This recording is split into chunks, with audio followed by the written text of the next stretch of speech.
Vainas sajūta. Pazīsti šādu zvēru? Gribu ar tevi par to parunāt.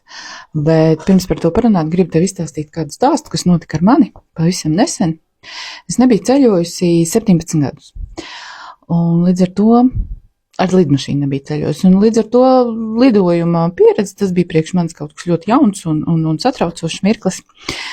Un tad, kad lidoju uz Spāniju, viss bija ļoti labi, viss forši, bet atpakaļ ceļā notika interesants lietas. Mēs ļoti laicīgi bijām lidostā, mums autobusu veida kā atveda, tā mēs tur arī bijām. Un smuki atradām, kur mums jāiečakojās, izstāvējām rindu 20 minūtes, mums iečakojāmies, uzlīmi uz koferu uzlīmē. Un tad tā dāma sāka zvanīt. Zvana vienreiz, zvana otrreiz, zvana trešoreiz. Un tad viņa paziņo, jūs ātri esat iečakojušies.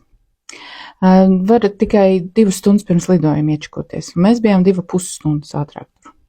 Tā kā jums ir jānāk vēlreiz noplēs uzlīmi no kofera, atdevu koferu mums atpakaļ un teica, nāciet pēc pusstundas.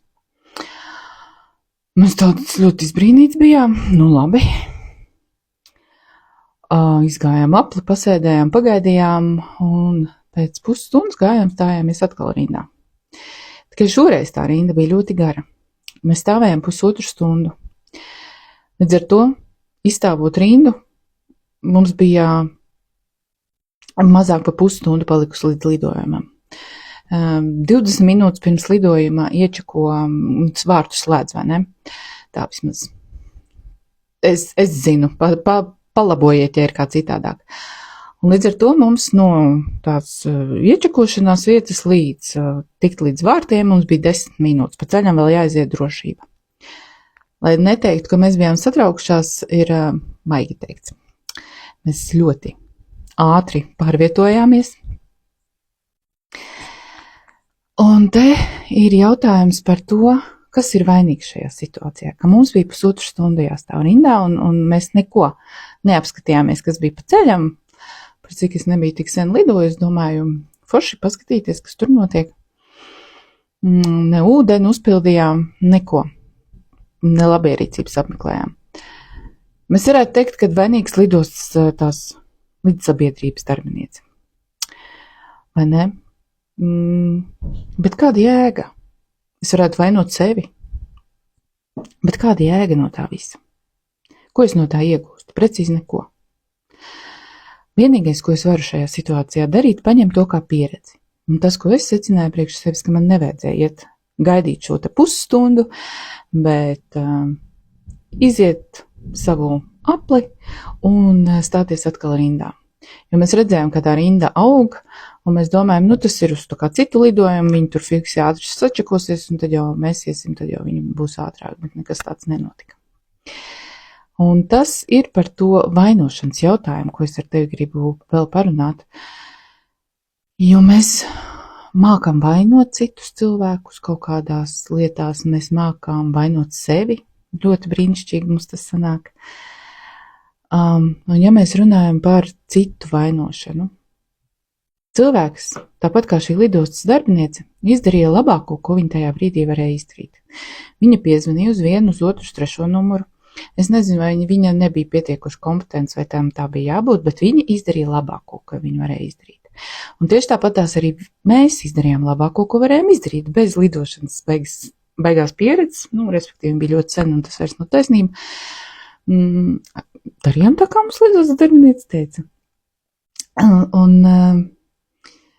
katrs no mums izdarīja labāko, ko tajā situācijā varēja izdarīt. Un tieši tāpat tās arī cilvēki tev apkārt. Viņi izdara to labāko saskaņā ar viņu pieredzi, ar viņu zināšanām, ar viņa sajūtu tajā brīdī. Un tad, kad es kādu cilvēku kaut kamā vainoju, problēma jau ir mani. Es jau no tā slikti jūtos. Ja, protams, es to cilvēku vēl visu laiku zāģēju un visādas citādas lietas daru, jā, tad tur viņš arī sāk slikti justies, bet principā tā pamatdoma ir, kad es no tā slikti jūtos. Līdz ar to vainot kādu kaut kamā vispār nav jēga.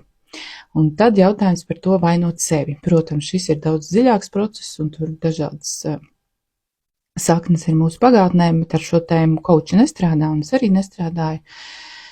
Ja man ir kaut kas kaut kur izlien ārā tad es domāju, ko es varu darīt šodien, ja?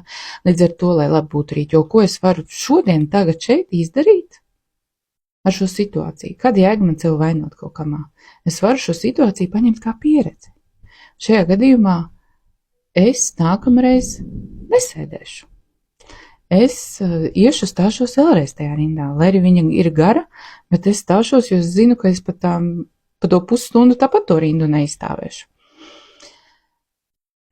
Un vainojot sevi, mēs atkal ļaunu nodaram tikai sev, un sāp mums, un mums ir slikti.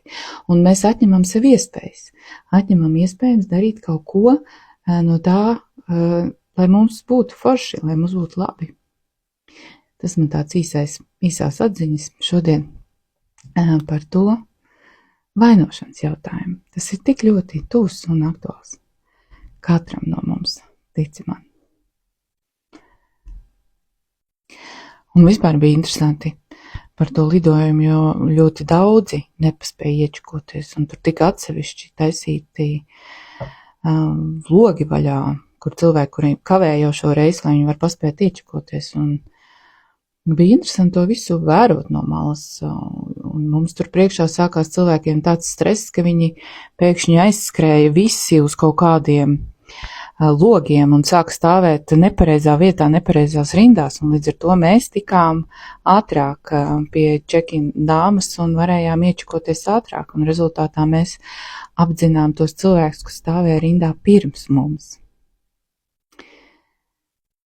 Un tas, ko es tajā brīdī rindā stāvot pie sevis domāju, viss notiks tā, kā tam ir jānotiek. Ja arī mēs nokavēsim lidojumu, tas nav pasaules gals. Gan jau kaut kādā veidā mēs tiksim mājās. Tā kā man mamma vienreiz stopēja uz Latviju atpakaļ, jo viņa vienkārši pasi aizmirsa numuriņā. Tā viņas izdomāja uz Latviju atpakaļ atstopēt ar fūrēm un visu kaut ko citu.